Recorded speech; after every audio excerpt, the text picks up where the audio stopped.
मेरे प्यारे शिक्षक साथी, आपको पुनः सादर नमन। और आप हैं तो देश हैं।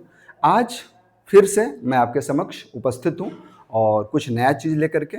आज हम क्या क्या जानेंगे इस पे हम लोग चर्चा कर लें, और रुकने से कोई मतलब नहीं है। और मैं आपको बता दूं, यदि आप तैयारी नहीं शुरू की है तो अभी जल्दी से कर दीजिए। आज हम क्या क्या जानेंगे।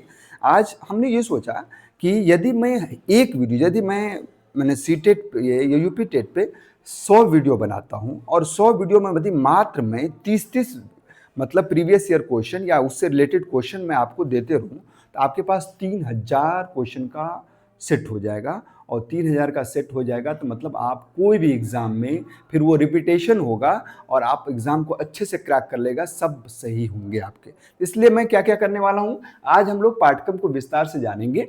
पढ़ने की रणनीति क्या होनी चाहिए हमारी, इस पर भी चर्चा करेंगे। और जो हमारा इससे पहले टेट हुआ था, तो प्रश्नों जो 23 जनवरी 2022 को पूछे गए प्रश्न थे बाल विकास एवं शिक्षा शास्त्र से, 30 प्रश्न जो प्रीवियस ईयर क्वेश्चन थे, उस पे भी हम लोग चर्चा करेंगे। और मुझे विश्वास है आप लोग स्किप नहीं करेंगे, क्योंकि आपको ध्यान रखना यदि नहीं समझ में आए, क्योंकि मैं इसके साथ विस्तृत विवेचना करूंगा, तो विस्तृत विवेचना में क्या हो जाएगा, आपके और भी क्वेश्चन तैयार हो जाएंगे। तो यदि नहीं होगा तो 2 बार देख लीजिएगा, लेकिन स्किप मत करिएगा, क्योंकि आपको तैयार होना है और हमारे साथ लगे रहना है, क्योंकि आपको सफलता प्राप्त करनी है। और मुझे बहुत विश्वास होगा, यही हमारे लिए सबसे बड़ी शुभकामना होगी। चलिए लेट नहीं करते हैं, हम लोग शुरू हो जाते हैं। अब है कि बाल विकास एवं शिक्षण विधियां क्या है। तो अब आप देख रहे हैं, उस दिन हमने आपको ये सारा दिखाया था कि बाल विकास का अर्थ है, आवश्यकता है, क्षेत्र एवं अवस्थाएं हैं, बाल विकास के आधार पर उनको प्रभावित करने वाले कारक हैं, अधिगम हैं, अर्थ है, कारक और प्रभावशाली विधियां हैं, अधिगम के सिद्धांत एवं नियम हैं। ये सारे आपके शिक्षण अधिगम से रिलेटेड है। फिर शिक्षण की प्राविधियां एवं विधाएं हैं, शिक्षण एवं अधिगम की मूलभूत प्रक्रियाएं हैं, शैक्षिक समावेशन है, समावेशन उपकरण तकनीक एवं विधियां हैं। ये सारे आपके सिलेबस हैं, ध्यान से आप देख लें। और हमने आपको बताया था कि आपके स्टडी टेबल के सामने होना चाहिए कि आपने क्या पढ़ा, क्या ये पहला टॉपिक हमको पढ़ाया गया, तो क्या इससे रिलेटेड सारे प्रश्न हमको आते हैं। यदि आते हैं तो आप सही दिशा में आपकी तैयारी जा रही है। फिर क्या है, बालक का विकास किस प्रकार हम सोचते हैं, सीखते हैं, एक समस्या समाधान करता और वैज्ञानिक अन्वेषक के रूप में बालकों में वैकल्पिक संकल्पना, बोध एवं संवेदनाएं, अभिप्रेरणा, ये देख रहे हैं। अब हम इसको विस्तृत रूप में ले आए हैं, जो आपका सारा सिलेबस है। मैं हट जा रहा हूं और फिर आप लोग थोड़ा देखें तो आपको क्लियर दिखेगा कि बाल विकास का अर्थ जो होता है, आवश्यकता तथा क्षेत्र, बाल विकास की अवस्थाएं, शारीरिक विकास, मानसिक, आप सारा चीज देख रहे हैं। तो थोड़ा छोटा जरूर दिखेगा, लेकिन क्लियर दिखेंगे तो आपको समझ में आ जाएगा। क्षमता का विकास, बाल विकास के आधार पर उनको प्रभावित करने वाले कारक, वंशानुक्रम, वातावरण, इस सारे को आप देख रहे हैं। तो 1 2 3 4 5 इस तरह करके कितनी ज्यादा आपको पाठ पढ़ने होंगे, ये सारे मैं लिख के रखवा हूं। जब हम लोग इसकी विवेचना करेंगे तो आपको और क्लियर हो जाएगा। तो आप देख रहे हैं शिक्षण एवं, हम लोग जो डार्क में है उसको पढ़ ले रहे हैं, और बाकी आप लोग देख लेंगे। और इसको नहीं होगा तो स्क्रीनशॉट रख लीजिए, जो आपको काम देगा। शिक्षण एवं शिक्षण विधाएं, समावेशी शिक्षा एवं निर्देशन एवं परामर्श, और फिर अध्ययन और अध्यापन, ये तो कुल मिलाकर के 30 प्रश्न होंगे। फिर हिंदी पे हम आते हैं, अपठित अनुच्छेद, ये बहुत ज्यादा महत्वपूर्ण है और इसको हम अच्छे से कराएंगे। संज्ञा एवं संज्ञा के भेद, सर्वनाम एवं सर्वनाम के भेद, क्रिया विशेषण, क्रिया विशेषण की प्रक्रिया, क्रिया ये मैंने वाच्य वाला मतलब वॉइस जिसको आप बोलते हैं, हिंदी भाषा की समस्त ध्वनियां, संयुक्ताक्षर, वर्णक्रम, पर्यायवाची। और रोज हम एक शॉर्ट्स भी डालेंगे जो आपके टेट से ही रिलेटेड होगा। फिर हम आता भाषा विकास का अध्यापन। ये आपने देखा कि ये 30 प्रश्न हैं और ये 60 का हमने विवेचना कर लिया। अब बाकी जो हम करने वाले हैं वो इंग्लिश का। इंग्लिश में भी बहुत है, वही बात, अनसीन पैसेज है, नाउन एंड उसके प्रकार है, नाउन एंड इट्स काइंड्स, फिर प्रोनाउन है, वर्ब है, एडजेक्टिव है, एडवर्ब है, प्रीपोजिशन, कंजंक्शन, मतलब ये जो जितने भी पार्ट्स ऑफ स्पीच हैं सारे हैं। फिर सिंगुलर प्लूरल है, सब्जेक्ट एंड प्रेडिकेट्स है, मतलब उद्देश्य और विधेय, निगेटिव और इंटरोगेटिव, फिर मैस्कुलिनियस, फिर पंक्चुएशन, सफिक्स, फिर फ्रेजल, ये सारे यदि मैं नहीं पढ़ाऊँ तो एक हमारे आनंद सर हैं, वो आपको ज़रूर पढ़ाएंगे। वैसे मैं कोशिश रहेगी वही पढ़ाएं, क्योंकि वो इंग्लिश में ज़्यादा अच्छे हैं, हम मैथ के लिए अच्छे से जाने जाते हैं। फिर है गणित है, गणित तो एकदम मैं बता दूं 60 है तो 60 में 59 नहीं होगा, 60 ही होगा। गणित में मुझे इतना विश्वास है कि यदि मैं गणित देता हूं तो क्वेश्चन गलत नहीं होते हैं। तो प्राकृतिक संख्याएं, पूर्ण संख्याएं, परिमेय संख्या, सारे का मैं एक एक करके वीडियो डालूंगा। सामाजिक विज्ञान का मैं नहीं लिख पाया और मुझे मिला नहीं, तो जैसे ही मिलेगा मैं आपको प्रेषित कर दूंगा इसका सिलेबस भी। तो वर्गमूल है, घनमूल है, वर्गमूल घनमूल की और जितनी भी है ये सब मैं, चूंकि मैं वैदिक मैथ जानता हूँ, वैदिक मैथ से मैं आपको बताऊंगा, चुटकी में आप बड़ा से बड़ा कैलकुलेशन कर लेंगे। फिर उसके बाद हमारी बात आती है बैंकिंग, फिर वर्तमान मुद्रा, बिल, कैश मेमो, सांख्यिकी है, पाई और दंड चार्ट है, संभावना है, प्रायिकता जिसको प्रोबेबिलिटी कहते हैं, कार्तीय तल है, क्षेत्रमिति है, घातांक है, और फिर इसके बाद इसके जो पेडागोजी होते हैं वो होते हैं। फिर विज्ञान की बात आते हैं तो ये फिर वही बात, सजीव निर्जीव जंतु संरचना, भोजन, स्वास्थ्य, जंतुओं में पोषण, पौधों में पोषण, जनन, लाभदायक पौधे क्या है, जीवों में श्वसन सर्जन क्या है, मापन, विद्युत धारा, चुंबकीय तत्व, गति एवं बल, यंत्र, ऊर्जा, कंप्यूटर, ध्वनि, स्थिर विद्युत, सारा आप देख रहे हैं। फिर अध्यापन से, पेडागोजी से भी आते हैं, उसकी प्रकृति क्या होता है, विज्ञान और उसका उद्देश्य क्या है, लक्ष्य क्या है, विज्ञान को कैसे समझा जाए, दृष्टिकोण क्या है, एकीकृत दृष्टिकोण क्या है, प्रेक्षण क्या है, अभिनवता क्या है, पाठचर्या क्या है, मूल्यांकन क्या है, समस्याएं क्या है, और उपचारात्मक शिक्षण क्या है, जो हमारे रिमेडियल टीचर स्कूल में भी लागू करते हैं। तो ये सारी प्रक्रिया होने के बाद अब हम लोग आते हैं कि हम क्या करें, कैसे सफलता प्राप्त करें। सफलता प्राप्त करने के लिए सबसे अच्छा है कि हम पाठ में इतने पाठ हमें पढ़ना है। बाल विकास एवं शिक्षण विधियां से 17 पाठ है, 17 में हमने कैटेगराइज किया। एक में यदि 2 वीडियो बनते हैं तो 34 वीडियो बन जाएंगे। वैसे मैं कोशिश करूंगा कि कोई छोटा छोटा है उसको मैं, जैसे व्यक्तित्व का या बुद्धि लब्धि वाला, उसमें थोड़ा बड़ा बड़ा आता है तो उसमें थोड़ा समय जरूर लगेगा, लेकिन बाकी छोटे में ही समेटने की कोशिश करूंगा। हिंदी एवं भाषा विकास के लिए 15 और 9, 15 तो ऐसे हैं और 9 जो है वो पेडागोजी से रिलेटेड है। फिर अंग्रेजी भाषा में भी 19 पाठ है, गणित एवं अध्यापन और मुद्दे में 19 पाठ है, और विज्ञान एवं अध्यापन संबंधी मुद्दे में 32 पाठ है, और सामाजिक विज्ञान में 40 पाठ है। तो इन 40 का अच्छे से अध्ययन करेंगे। है सिलेबस बड़ा, लेकिन हम इतना गहराई से पढ़ेंगे कि सारे को हम अच्छे से कर लेंगे।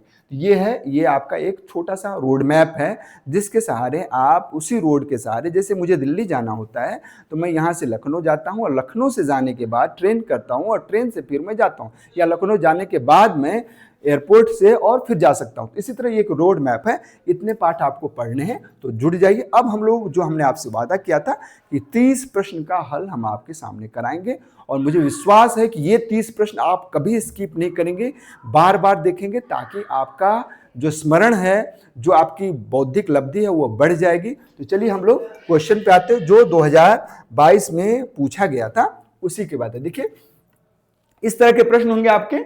इसमें 150 प्रश्न होंगे, 2 घंटा 30 मिनट में, 150 मिनट में 150 प्रश्न आपको करने होते हैं। और ध्यान क्या है, आप ध्यान देंगे, इसमें निगेटिव मार्किंग नहीं है। निगेटिव मार्किंग नहीं है तो सारे क्वेश्चंस करने हैं। और इसमें क्या होता है, बाल विकास एवं शिक्षा शास्त्र से 1 से 30 क्वेश्चन होते हैं। भाषा हिंदी लेते हैं आप, 31 से 60 होता है। फिर दूसरी भाषा लेते हैं तो उसमें 61 से 90 होता है। और गणित विज्ञान लेते हैं या सामाजिक विज्ञान लेते हैं, उससे 60 प्रश्न होते हैं। तो 30 तिहाई 90 और 60, 150 प्रश्न आपके होते हैं। अब हम लोग सवाल पे आते हैं। थोड़ा मैं हट जाता हूं ताकि आप लोगों को सवाल भी दिखेगा। कह रहा, कौन सी शिक्षा मनोविज्ञान की सर्वाधिक व्यक्तिनिष्ठ, पुरानी वाली विधि है, व्यक्तिनिष्ठ विधि है। हमेशा याद रखिए, जब हमारे साइकोलॉजिकल लोग होते थे वो हमेशा बताते थे कि मनोविज्ञान जो है आत्मा का है, अंतर्दर्शन, अंतः का दर्शन है। तो हमारा आंसर डायरेक्ट, इसको हम लोग क्या दिमाग में रखेंगे कि जो पुराने वाले की अंतर्दर्शन, पढ़ाई, अरे पढ़ाई तो अंतर से पढ़ी जाती है, मतलब, तो इसका क्या है, शिक्षा मनोविज्ञान सर्वाधिक व्यक्तिनिष्ठ विधि क्या है, वो अंतर्दर्शन है। क्योंकि अंतर की बात हम लोग करेंगे ना। अंतर्दर्शन का मतलब होता है कि आत्मविश्लेषण के माध्यम से स्वयं के व्यवहार का अवलोकन करना। अब हम आते हैं, एल्बर्ट बंडूरा किससे संबंधित है। अब आपको याद है, संज्ञानात्मक विकास क्लियर है आपका, फिर व्यवहारवादी वाटसन क्लियर है, मनोलैंगिक फ्रॉयड क्लियर है। तो भैया यहाँ आंसर क्या आ गया हमारा, सामाजिक अधिगम का सिद्धांत। तो एल्बर्ट बंडूरा किससे संबंधित है, सामाजिक अधिगम का सिद्धांत। अब मैं देख रहा हूं कि आप लोग अच्छा से ध्यान से देखेंगे। फिर क्या है, अधिगम में पठार निम्न में से किस कारण से बनता है? रुचि हो, पठार का मतलब जैसे हम जा रहे हैं और पठार है तो हम ऐसे करके ऊंचा पैर करेंगे। जब ऊंचा पैर करेंगे मतलब हमको अवरोध उत्पन्न करता है। अवरोध उत्पन्न कब करता है? जब हम थक जाते हैं। तो हमारा आंसर क्या हो जाएगा? थकान। क्लियर है, कोई दिक्कत नहीं आपको।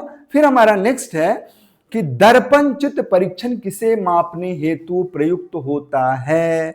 अब देखिए, सृजनात्मक, अधिगम अंतरण, अभिरुचि, अधिगम की गति, अभिगम अंतरण। जैसे ही हमको कॉन्फिडेंस नहीं आता है तो हम शीशा के सामने अपने हाव भाव, शारीरिक भाव देखते हैं, हमारी लज्जा खत्म होती है। ये क्या है? अधिगम अंतरण है, ताकि हम फ्री, जैसे मुझे सही से नहीं बोलने आता है, हमारे अंदर बोलने की क्षमता नहीं है, तो हम क्या करते हैं? शीशा के सामने बोलते हैं और हमारा आत्मविश्वास बढ़ता है। तो इसमें क्या है? अधिगम अंतरण है। अब है क्लाउड पिक्चर परीक्षण निम्न से किसके मापन में प्रयुक्त होता है? हमेशा ध्यान रखना है कि ये व्यक्तित्व के मापन में परीक्षण होता है, अभिरुचि में, बुद्धि में और अभिक्षमता में नहीं होता है। इसमें क्या होता है कि एक परीक्षण संबंधी जो परीक्षण होता है, जो स्टर्न ने दिया था, विलियम स्टर्न ने दिया था, वो क्या होता है कि वह एक तृष्णा उद्दीपक है जो रोशी श्रृंखला को क्या करता था, मतलब उसकी जो हानि होती थी उससे बना। अब है एक हमारा छोटा सा प्रश्न है और उसको आप लोग ढंग से करेंगे, एकदम चुटकी बजा के करेंगे और ये याद भी सूत्र रखेंगे। क्या कर रहा है? 5 वर्ष के मोहन की मानसिक आयु 8 साल है, मतलब 5 ही साल में वो 8 साल का बच्चा जो सोचता है, समझता है, उसका है। तो उसकी बुद्धि लब्धि क्या है? बहुत ही बेहतरीन सवाल है और वो क्या है? मानसिक आयु, मानसिक दिख रहा होगा आप लोगों को, मानसिक आयु, मानसिक आयु गुने 100 बटे होता है वास्तविक आयु। यही फॉर्मूला होता है। अब इसके सहायता से हम कर लेंगे। मानसिक आयु उसका कितना है? देख रहे हैं आप, मानसिक आयु कितना है? कह रहा है कि इसकी मानसिक आयु 8 साल है। तो क्या हो जाएगा? 8 गुने 100 और बट्टे वास्तविक आयु इसका 5 वर्ष का लड़का है। 5 का 20 से काटे 20 अट्ठे 160। 160 यदि कहीं दिख जाए तो उसको ऐसे गला लगा लीजिए आप। समझ में आ गया? इसका फॉर्मूला है मानसिक आयु गुने 100 बट्टे वास्तविक आयु। ये फॉर्मूला हमेशा याद रखिएगा। इस तरह का एक सवाल जरूर पूछा जाता है, इसलिए ध्यान रखें। तो 5वें सवाल में आपको चुटकी बजा के हुआ कि नहीं, इससे ज्यादा चीज आप जाने की नहीं। फिर से मैं दोहरा दे रहा हूं, कौन सी शिक्षा मनोविज्ञान की सार्वधिक व्यक्तिनिष्ठ, अंतरदर्शन। फिर एल्बर्ट बंडूला किससे समझे? सामाजिक अधिगम सिद्धांत से। अधिगम में पठार किस कारण बनता है? थकान के कारण बनता है। दर्पण चित्र में क्या होता है? अधिगम अंतरण होती है। और क्लाउड पिक्चर जो है व्यक्तित्व परीक्षण से रिलेटेड है। और 5 वर्ष की मोहन की आयु यदि 8 साल है तो इसका हमने बुद्धि लब्धि कितना निकाला? 160। अब हम लोग देखिए नेक्स्ट प्रश्न पे आते हैं और मुझे विश्वास है कि आप लोग बेहतरीन करेंगे। तो देखिए इसमें क्वेश्चन जरूर छोटा है लेकिन आप ध्यान से देखेंगे तो क्लियर दिखेगा। कह रहा है निम्न में से कौन से आईक्यू स्तर मंद बुद्धि बालकों के प्रशिक्षण योग्य आईक्यू स्तर कहलाता है? हमेशा ध्यान रखना है कि 3 तरह की मंदता होती है। एक हल्की मंदता होती है जिसकी आईक्यू लेवल 50 से 70 होती है। एक गंभीर मंदता होती है जिसकी आईक्यू 20 से 35 होती है। एक गहन मंदता होती है। 3 तरह की होती है। तो जो हमारा हल्की मंदता होती है उसी में हम सीख सकते हैं, शिक्षणीय मंद बालक होता है। अब देखिए तो हमारा क्या हो जाएगा? इसका आंसर क्या हो जाएगा? 36 से 49, क्योंकि यही जो हमारा है ये 50 से 70 के बीच में नहीं, हमारा 36 से 49, क्योंकि हमने बताया कि इसके बीच में, माना हल्की मंदता और गंभीर मंदता के बीच की ये बात है। तो हमारा आंसर क्या हो जाएगा इसका? 36 से 49 जिसका आईक्यू लेवल होगा वो। अब रोशा इंक ब्लड टेस्ट का प्रयोग किस मापन हेतु किया जाता है? हमेशा आपको पता है कि ये व्यक्तित्व मापन की प्रक्रिया होती थी, बुद्धि की नहीं। और इसमें रोशा ने क्या किया था? 10 कार्ड दिया था और 10 कार्ड के आधार पे उन्होंने व्यक्तित्व की सारी बातों को बताता था। तो क्या हो जाएगा? रोशा इंक ब्लड टेस्ट का प्रयोग किसके मापन हेतु किया जाता है? व्यक्तित्व मापन के लिए किया जाता है। इस टेस्ट में क्या करता था रोशा ने? क्या किया था? 10 कार्ड के साथ व्यक्तित्व का परीक्षण किया और इस माध्यम से क्या किया? इसे रोशा शाही धब्बा भी परीक्षण कहा जाता था। इसका आकलन व्यक्तित्व का मतलब सही आकलन कर देता था। अब है यह विस्मृति का कारण नहीं है। ध्यान देंगे, पहले ही लिखा हुआ है नहीं है। तो नहीं है जहां तक बात है मानसिक द्वंद, अच्छा मानसिक द्वंद्व जो नहीं है, देखिए अब स्मरण रखने की इच्छा होगी तब फिर हमारा विस्मरण होगा कहां से? विस्मृति होगी ही नहीं। तो हमारा आंसर क्या होगा? मानसिक द्वंद्व होगा तो हमारा विस्मरण होगा, लेकिन स्मरण रखने की इच्छा होगी तब हो ही नहीं सकता। तो हमारा आंसर क्या हो जाएगा? स्मरण करने की इच्छा। अब वह विज्ञान जो संख्यात्मक प्रदत्त को एकत्र करके विभाजित करने, प्रस्तुत करने, तुलना करने और व्याख्या करने की विधि से संबंधित है। तो क्लियर है, गणित है ही नहीं, हमारा सांख्यिकी है। इसमें अब कह रहे हैं कौन शेष से भिन्न है? रेवेन का परीक्षण, ड्रॉयमैन का परीक्षण, 16 पीएफ और टीएटी, तो ये सब आप जानते हैं। ये और ये सब क्या है? बुद्धि से संबंधित नहीं है। किससे संबंधित है? रेवेन का परीक्षण जो है वो क्या है? बुद्धि से संबंधित है। और ये सब क्या है? व्यक्तित्व से संबंधित है। ध्यान से देंगे, व्यक्तित्व से संबंधित है। रॉबिन ने क्या था? साइकोमेट्रिक टेस्ट किए थे, उसी के अनुसार था। तो ध्यान से आप देखेंगे ये सारे ड्रॉयमैन, टीएटी और एफटी, जब आप बुद्धि हम पढ़ाएंगे सब क्लियर हो जाएगा। लेकिन अभी ये ध्यान रखेंगे, ये रेवेन का परीक्षण जो है वो बुद्धि से है, बाकी सब व्यक्ति। अब है एक प्रश्न दिया हुआ है, देखिए बहुत बढ़िया, और मैं सोचूंगा इसका 7, 8, 9, 10, 11, 12, 7, 8, 9, 10, 11, 12 का कह रहा है कि इसका मध्यांक क्या होगा। अब मध्यांक के लिए क्या करेंगे हम? सबसे पहला काम क्या करेंगे? उसको क्रम से सजाएंगे। कैसे? असेंडिंग ऑर्डर, मतलब आरोही क्रम में। आरोही क्रम में सजाई है 7, 8, 9, 10, 11 और 12। 1, 2, 3, 4, 5, 6, कितने अंक हो गए? 6। 6 क्या है? सम संख्या है। सम संख्या होता है तो क्या करते हैं? मध्यांक हमारा क्या होता है? n/2वां पद प्लस n/2 प्लस 1वां पद बट्टे 2। n/6 में 2 का हम भाग दिए तो क्या आया? तीसरा पद। और 3 में 1 जोड़ेंगे तो क्या होगा? चौथा पद। मतलब तीसरा पद, थर्ड पद और फोर्थ पद का अपॉन 2। अब थर्ड पद क्या है? 1, 2, 3, 9। दूसरा क्या है? चौथा 10। 9 प्लस 10 बट्टे 2, 10 9 19 बट्टे 2, 19 बट्टे 2 मतलब 9.5। 9.5 कहाँ दिख रहा है हमारा? ये आंसर दिख रहा है। सारा आपको समझ में आएगा, कुछ भी कठिन नहीं है। ढंग से आप देखेंगे एकदम क्लियर दिखेगा और ये आपको बहुत ही अच्छा करेगा। फिर अब देखिए क्या है, सूझ या अंतर्दृष्टि के सिद्धांत का प्रतिपादन किसने किया? थॉर्नडाइक नहीं किया था भाई, स्किनर ने नहीं किया था, हेगार्टी ने नहीं किया था, गेस्टाल्टवादी ने किया था, जिसमें पॉवलोव भी आते हैं। तो आंसर क्या होगा इसका? गेस्टाल्टवादी। अब मैकडोनल्ड के अनुसार प्रत्येक मूल प्रवृत्ति से संबंध होता है। मैं तो जल्दी जल्दी करता हूं ताकि वीडियो बड़ा न बने और आप लोगों को समझ में भी आ जाए। तो क्या करा मैकडोनल्ड के? क्या कहा था? मैकडोनल्ड जो है हमेशा जो था बड़ा बौद्धिक आदमी वाला था और व्यवहार से भी ज्यादा रिलेटेड था।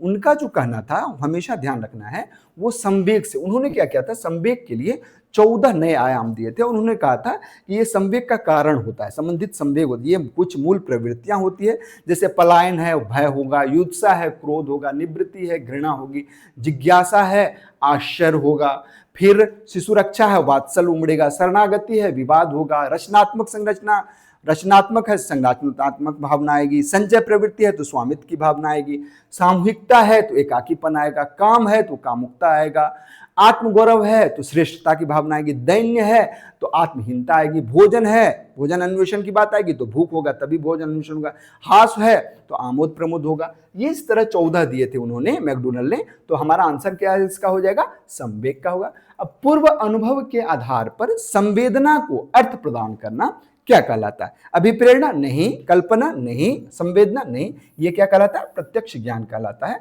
जब हम लोग इसका रिलेटेड जब हम पेडागोजी पढ़ेंगे तो और क्लियर हो जाएगा। तो इसका आंसर क्या हो जाएगा? प्रत्यक्ष ज्ञान। अब पिछड़े बालकों के लिए शैक्षिक लब्धि किसने दिया था? सिरिल बर्ट ने दिया था। एक ही बार में टिक कर देना है क्योंकि ये बहुत ही आसान है सवाल। निम्न में से कौन सा एक उत्तम परीक्षण की विशेषताओं से भिन्न है? उत्तम परीक्षण की बात जहां तक आएगी तो क्या होगा? उत्तम परीक्षण विशेषताओं से भिन्न है। वैधता, यस भाई, वैध नहीं होगा तो फिर परीक्षण का मतलब क्या है? विश्वसनीयता नहीं होगी तो फिर परीक्षण का मतलब क्या? वस्तुनिष्ठता नहीं होगी तो फिर वो ग्राह्य कैसे हो जाएगा? अभिक्षमता, यस, आंसर हमारा क्या हो जाएगा? अभिक्षा। भिन्न, ये इससे अलग है। कौन सा बुद्धि का सिद्धांत नहीं है? एक सिद्धांत, द्वि सिद्धांत, बर्नल, ये साइमन, उसके बाद बीने, उसके बाद आप ये सब पढ़े ही हैं, द्वितत्व का सिद्धांत, उसके बाद एक तत्व का सिद्धांत, बहुत तत्व का सिद्धांत अभी हम लोग पढ़ेंगे। जब बुद्धि लब्धि का पढ़ेंगे, बुद्धि का, तो उसका 2 चैप्टर है, एक चैप्टर है, बढ़िया से पढ़ेंगे। इसमें क्या है, प्रत्यागमन का सिद्धांत नहीं है। इसको जब हम पढ़ेंगे ज्यादा डिटेल में तब आपको समझ में आएगा। अब है कौन सी, अंतःस्रावी ग्रंथि। अंतःस्रावी ग्रंथि किसमें, जिसमें हमारे हार्मोन का स्राव होता है। अब देखते हैं हम, क्या पीयूष ग्रंथि से होता है? यस। एड्रिनल से होता है? यस। एड्रिनल से जानते हैं आप लोग। थायराइड से होता है? यस। लार ग्रंथि से लार होता है। ये हमारे अंतःस्रावी ग्रंथि नहीं है, बहिःस्रावी है। तो हमारा आंसर क्या हो जाएगा? लार ग्रंथि। अब है पियाजे के अनुसार, पियाजे ने 4 संक्रियात्मक भाग दिए थे बात, कह रहा है संज्ञानात्मक विकास का द्वितीय अवस्था है। अब क्या क्या कह रहा है ये देखिए आप, कह रहा है पूर्व संक्रियात्मक अवस्था, औपचारिक संक्रियात्मक अवस्था, मूर्त संक्रियात्मक अवस्था, संवेदनात्मक। तो आपको आंसर पता है, इसका आंसर क्या होगा? पहला होगा। इसमें क्या होता था, इसमें बच्चे क्या करते थे, ये द्वितीय अवस्था जो होती है, इसमें बालक अपने परिवेश की वस्तुओं को पहचानने, उसमें विभेद करने लगता है। इसके अनुसार क्या होता है, उसका भाषा का भी विकास होता है। इसका आंसर क्या हो जाएगा? पूर्व संक्रियात्मक। अब है मूल प्रवृत्ति की एक प्रमुख विशेषता है जो पाई जाती है। मूल प्रवृत्ति सबकी पाई जाती है। हमारे अंदर कुछ विशिष्ट गुण होगा, आपके अंदर कुछ विशिष्ट गुण होगा। अरे वो बहुत अच्छा रामायण पढ़ता है, वो बहुत अच्छा चेस खेलता है, वो बहुत अच्छा गाना गाता है, वो बहुत अच्छा ढोलक बजाता है। तो उसका जन्मजात जो होता है, व्यक्तिनिष्ठ की बात होती है, सब में होता है, हर एक मनुष्य में होता है। क्या होगा? सभी प्राणियों में जन्मजात प्राकृतिक भेद। तो ये आंसर इसका क्या होगा? 21 का पहला। फिर देखिए नेक्स्ट क्या कहा, भारतीय संविधान में 6 से 14 वर्ष के बच्चों के लिए निःशुल्क और अनिवार्य शिक्षा का अधिकार किससे संबंधित है? जब आपको पता है 2002 में 86वां संविधान संशोधन हुआ था, तो 21A में अनिवार्य बाल शिक्षा की बात की थी कि 6 से 14 वर्ष के बच्चे को लिए अनिवार्य शिक्षा लागू होनी चाहिए। तो कौन होगा इसमें, देख लीजिए भैया, 21A कहाँ दिख रहा है? 21A हमारा यहाँ दिख रहा है। आंसर हमारा क्या होगा? 21A। कौन सा, यदि पूछ दे कौन सा संविधान संशोधन, 86वां, कब हुआ था? 2002 में। क्लियर। अब क्रैशमर ने व्यक्तित्व में, अब ये क्रैशमर जो था ये बड़ा बेहतरीन आदमी था। वो क्या किया, किसी जो व्यक्तित्व की बात की थी उसमें उन्होंने व्यक्ति को क्या किया, उसके भौतिक आधार पर नापा। उन्होंने कहा गोल काय, लंब काय, दुर्बल काय, सुडोल काय, डिस्प्लेस्टिक। ये जर्मन था, जर्मन मतलब मनोवैज्ञानिक था। अब देखिए इसमें क्या है, गोल का है, हमने कहा गोल का है, लंब का है, सुडोल का है, उसके बाद डिस्प्लेस्टिक भी होता, दुर्बल भी होता, ये सब। तो किस आंसर क्या हमारा हो जाएगा? ये सभी। क्लियर। टीईटी जो आप परीक्षा देने वाले हैं, इसका क्या उद्देश्य है? क्या कर रहा है? टीईटी का उद्देश्य किसका मापन है? अभिवृत्ति का नहीं भाई, अभिवृत्ति से क्या मतलब है मुझे, मूल्य का ना, बौद्धिक क्षमता का। बौद्धिक क्षमता तो आईएएस और अभिक्षमता का। अभिक्षमता मतलब क्या होता है? अभिक्षमता मतलब होता है जो हम पढ़ाते हैं, क्या इनको पढ़ाने के लिए हम एलिजिबल हैं, क्या उसका बच्चे की जो मनोदशा है उसके अनुसार हम अपने को मतलब इसीलिए परीक्षा ली जाती है। फिर नेक्स्ट है हमारा, निम्न में से शारीरिक विकास को प्रभावित करने वाला कारक क्या है? देखिए जो ये थे दिमाग में आ रहा, हाँ, एडोल्फ हिटलर, तो उन्होंने कहा था मुझे 100 आदमी दे दीजिए या मुझे 10,000 आदमी दे दीजिए, मैं देश को बदल दूंगा। तो हर एक चीज लागू होता है। आप जो देख रहे हैं, खेल और व्यायाम से शारीरिक स्वस्थता होती है, ये शारीरिक विकास को प्रभावित करता है। वातावरण, अच्छे वातावरण में है तो वो अच्छा कर लेगा। वंशानुक्रम है, जीन अच्छा है, जेनेटिक रूप से, जैसे कहता है खेल, अरे खिलाड़ी है तो बहुत अच्छा खिलाड़ी बन जाएगा। जैसे किसी का मैंने किसी के पिताजी पेंटर है तो बहुत अच्छा पेंटर बन जाएगा। तो इस तरह तो ये सारे बातें जो है, वातावरण, खेल एवं व्यायाम और वंशानुक्रम, सारी बात आपको प्रभावित करती है। तो आंसर हो जाएगा। अब है बुद्धि लब्धि की गणना का सही सूत्र क्या है? अभी हम लोगों ने पता क्या था, मानसिक आयु गुने 100 बट्टे वास्तविक आयु। बाकी किसी पे ध्यान मुझे देना ही नहीं है, ठीक। तो हमारा आंसर क्या हो जाएगा? मानसिक आयु गुने 100 बट्टे वास्तविक। विचारात्मक चिंतन की चर्चा निम्नलिखित में से किसने दिया था? अब आपको वुडवर्थ नहीं, रॉस ने नहीं दिया था, ड्राइवर ने नहीं दिया था, तो भैया दिया था किसने? जॉन डीवी ने दिया था। और जॉन डीवी ने क्या कहा था? कह रहा था कि मनुष्य विचारात्मक चिंतन के द्वारा किसी लक्ष्य की प्राप्ति या समस्या का समाधान खोज पाता है और उसमें विचारों, तर्कों को एक क्रम में स्थापित करके निष्कर्ष निकाले जाते हैं जो व्यवहारिक और सामाजिक होते हैं। इसका आंसर क्या हो जाएगा? जॉन डीवी साहब। अब आगमनात्मक तर्क के अस्त्र में कौन सा सम्मिलित नहीं है? आगमनात्मक याद आप ध्यान रखें, आगमन की बात हुई, साइंस वाला बात हो गया। तो सामान्यीकरण यस, जनरलाइजेशन होगा, प्रयोग होगा यस, प्रयोग भी होगा, अवलोकन भी होगा, लेकिन कल्पना कल्पना होगा तो फिर सामान्यीकरण नहीं हो पाएगी, क्योंकि किसी की कल्पना कुछ है, किसी की कुछ है। अब सीखी गई बात को धारण और पुनः स्मरण करने में असफल हुआ, हम कोई चीज बात सीखें और फिर मैं भूल जाऊं तो क्या कहलाएगा? भूलना। भूलना क्या है? विस्मरण। आंसर हमारा क्या हो जाएगा? विस्मरण। तो मुझे विश्वास है आप लोगों को अच्छा लगा होगा। मैं आपका शिक्षक साथी, और मैं आपसे चर्चा भी किया था, मैंने आपको दिखाया भी था, तो आप लोग जुट जाइए। और मैं बताया था कि अल्टरनेट डे में आपको वीडियो प्रोवाइड कराऊंगा, और हर एक वीडियो में मेरी कोशिश रहेगी कि एक पेज, मतलब एक सेट 30 अंक का, 60 अंक का, ये मैं ज़रूर कराऊं, ताकि आप लोगों को अच्छा हो जाए। इसी बहाने बहुत सारे ज्ञान का आपके अंदर, मतलब जो थोड़ी थोड़ी सी सो गई थी, वो पुनः जागृत में कर पाऊं। ये हमारे लिए बहुत बड़ी शुभकामना होगी। धन्यवाद। कुछ भी यदि आपको ऐसा लगे कि ये सही नहीं है तो आप मुझे करें, मैं आपका छोटा भाई, बड़ा भाई, जो आप समझ लें, ताकि मैं उसको और सुधार करूं अगले वीडियो में। धन्यवाद, मिलते हैं अगले वीडियो में।